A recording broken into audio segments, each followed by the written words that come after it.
Hello dear student, आज हम कक्षा 10 NIOS के हिंदी के चैप्टर नंबर 9 के नोट्स पढ़ने वाले हैं।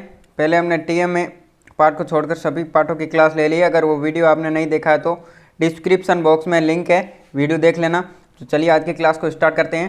पहला प्रश्न है, अखबार के अंक किसे कहते हैं। तो देखिएगा साथियों, ये प्रश्न मेन इंपॉर्टेंट आपकी पिछले साल बोर्ड एग्जाम में पूछा गया था, अखबार के अंक किसे कहते हैं। तो इस प्रश्न को जरूर कर याद कर लीजिएगा। तो इस प्रश्न का उत्तर है, अखबार में कुछ चीज़ें अनिवार्य रूप से छिपती है, जैसे समाचार, संपादकीय, फोटो, लेख, कार्टून और विज्ञापन आदि। इन्हें अखबार के लेख कहते हैं। आई बात आपको समझ में। चलिए दूसरे प्रश्न की ओर।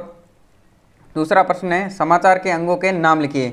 देखिएगा साथियों, ये हमारी कोचिंग के नोट्स यदि आपने अच्छे तरीके से पढ़ लिए तो फिर आपको NIS बोर्ड के कक्षा 10 हिंदी के पेपर में बेहतरीन नंबरों से पास हो जाओगे। इसके सिवाय आपको और कुछ भी कचरा पढ़ने की ज़रूरत नहीं है, क्योंकि किताब में बहुत सारा कचरा भरा होता है, उसको पढ़ने की ज़रूरत नहीं है। तो इस प्रश्न का उत्तर है, समाचार के अंगों के नाम निम्नलिखित हैं, जैसे मेन हेडिंग, सब हेडिंग, बाईलाइन, समाचार स्रोत, इंट्रो, ब्यौरा आदि।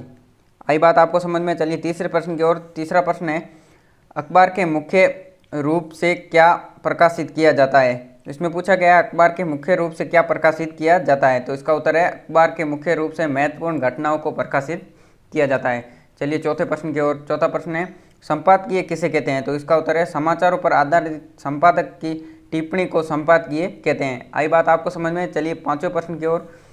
पांचवा प्रश्न है, फोटो के नीचे दी गई सूचना को अखबार की भाषा में क्या कहते हैं। तो इसका उत्तर है, फोटो के नीचे दी गई सूचना को अखबार की भाषा में कैप्शन कहते हैं।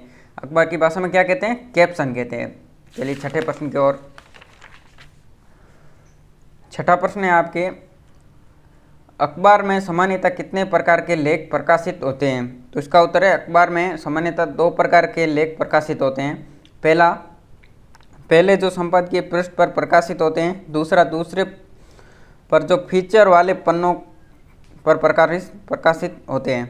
चलिए सातवें प्रश्न की ओर। सातवां प्रश्न है, समाचारों का चयन कैसे किया जाता है। तो इसका उत्तर है, समाचारों का चयन उन्हें महत्व तथा उपयोगिता के अनुसार किया जाता है।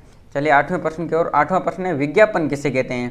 ये मेन इंपॉर्टेंट प्रश्न आपके पिछले साल बोर्ड एग्जाम में आया था, विज्ञापन किसे कहते हैं। इस प्रश्न को अच्छे तरीके से याद कर लीजिएगा। तो इसका उत्तर है, किसी भी उत्पाद अथवा योजना को जानकारी देने उद्देश्य सरल और रोचक भाषा में आकर्षित ढंग से प्रस्तुत की गई सूचना को विज्ञापन कहते हैं। आई बात आपको समझ में। तो चलिएगा दोस्तों, आज की क्लास में इतना ही। मिलते हैं अगली वीडियो में, तब तक के लिए जय हिंद, जय भारत।